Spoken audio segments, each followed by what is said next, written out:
July ni le khan kudama tonga kuvaro bek zanga chuang poni mai rovin sanga chuang kha thothanga kon oma July ni le khan la gai vak la vai rang te bil ko thlik le ha chek bial ko waching association te chon Myanmar ko va ip sang ko zo sum thum panga man to nia soi man ani lo le kudama tonga abo de vek chu abo de vek chu an khria thiam ho thu chuan siaman tak langa ne on tia kan chia zo lo lo nge ha gai do lek to nangin vai rang te le chevela foreign ko va smuggling ko dama tangin ko va ipi sang ko zo sum thum panga om meka hemi chung chang he date ni khat sa tha sari sang ni sum ni pale khan collective dc conference hall a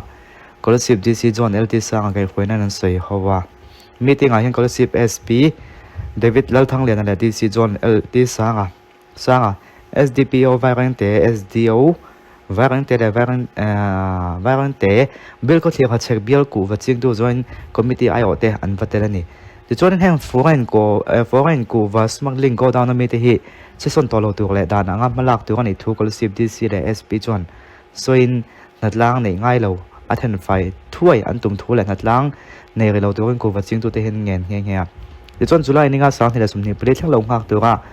an ngen na zom ti ninga nulama malak na umlo chuan rajuro salam pass to hin ko waching to te chuan malak ka kal pui thau kan tu mane khami bo zui khamo ti chuan be sin sam tak nen so ka malak nan ka mek lai hianin ni july khan vang te sdpo le ko waching tu ai o ten ku wa ro go dana che khosa akim le kim lo khan ve en fiata overall hi ip sanga za sari sumli pakhat lai mai ju lak chuani ti khriat nen ta ip sang thum jare sum ko pali che om to ti mu chuani ta bokani an chiang to ti na ninga he tiang in ram na bo che zonga smak loste an che mai hian kha thiam thei dawa he ngai kan ta po hi fo han ko wa hum him du awanga ro man na siam te po an ang ta rom po manen ti ku wa ching tu fa mak ten za le za lo an za lo zia len mu si zia tirang tu an nga ya in ram na bo che tu te le thu kol pui tu te hi so ka ren an chunga action la ngam lo ni chonin kini ku wa ching tu te hian he ga ma hian dik na chon vo an nei ve la wang hiala anin ngai alangai do na nen te ne vairan table ko thik hal ko waching to joint committee to join july ni ko khan in joint resolution siamin july ni love june ni ko khan mizoram chunga dan lova ko walak lo stock na go down te hi june ni somthum sang ni som ni ple gal ma ti to vek to ren mizoram so ka kan nge na ni so ka kan go vào stock te mana ati to blo ni chong ko waching to te na tulangin nat lang ko wa ti te an lo pass to nge nge ni hemi ko chung chang hin nge tu ka kan nga ya line update oma tu nge kan ti chuanin ani yam nilamen bala khelo la voin thu chuak ne ko wa dana mu chuak to mu chuak ti ka kan om ta chat mai ni chu police se chuan tukin khanin ko wa phur 407 truck python ko chunga bi ro le ko wa dana in an mu chuak ta ni chu jun somni pali le ni nga sang ni na somni pali vai te sdo vai te sdpo le vai te le bil ko thleng ko wa ching tu te na collective dco ta bo zuya vai te le python area Myanmar ko waro ko dam inspection ne ya ko dam chunga plan dan phalawa Myanmar ko waro che khol ten chin chian nuwa ko dam tanga bo to chui ji zera ne ya ani chen ye he chui ji na kal zera tukin khan Myanmar ko wara phona 407 truck mz02 3887 python ko chung bi ro police ten mu chuak ta he ma to he python police check gate ta lak ania khal to chulal nun puya kum sumle pe chim veng python ani tukin ve khan case of python veng lai building first floor Myanmar go ro dan lawa lak lu bek sa somli panga veng mu chuani boka ko wada na hi ai nga nyang ko wada na in hi an sil ngal ta an sil ngala mo sil te kati ko wada tu te nia khria chu rahul majumdar ti kha sil chang ni na thukol pui chu lo chhon le kum somli pathum chom phai ron tlang nia in cha la ni hey an mu chuak phe wa ko wa chung chang hi nia duty te zinga po thil fel lo do om mani chu o ti thei tu kan anin biak na te bokan kon ti chuak zui zoya a zong kan ti chuak bek du lam lawa thil tul be kan niam ni la vem ti te po khria thiam ha ka a khre tu ten an khria to tho chuanin an ti vak kha kan ti lam lo de wa chulai te chu request tu te po han lo khre thiam taw la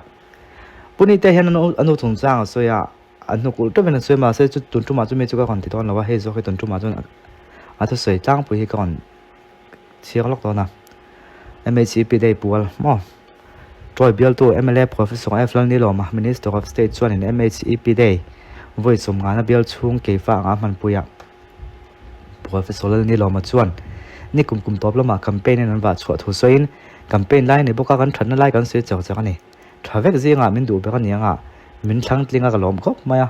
campaign line in zo thu soin Professor Niloma chuan hunara kal don chowa kanin zonga kanom lo chumi puita min paile mai tu ani ti in Troy Bial ma sona na the to chuwa ke pen tu thu asoya Professor Niloma chuan thil pek tu ang ma keng lo ti soin ken du mai la ka puk chop alangai don leiba in siam chop ko hu phokhi ni tin khriat thiam na nge ne puni te hi chura tling zel kan ring dawa pal bo vio te ni lo chuan pa thak thak khop maya chang chon sei lo tu ko soyam o ti to pol am vai mai thema ko chu dik nia khriat chu ti ve thak thak nia hei la ka sa ni dam si lo wa chon puni te hi on in vo do berning ka ria andonan pu vanlal thanate e puma mo hei min puina kan lo khriat lok sai nom ve ni pu je te ponia ma ko chotan tir te tong mi puinan khriat lok sa ni silo chun puni te hi on in vo bol tak ni ga khriat tun tum kan MLA kan minister nei te zinga hian engam tak chu a kon tong chhong nge yang ti hi garing boka chu wang chuanin kan lo thlir zerang thu soi thada do hi nei thin boka a khan paina nu chung chang a soi ka chu kan la ko ek don ya tuna han ti kopatan sung ko wi deu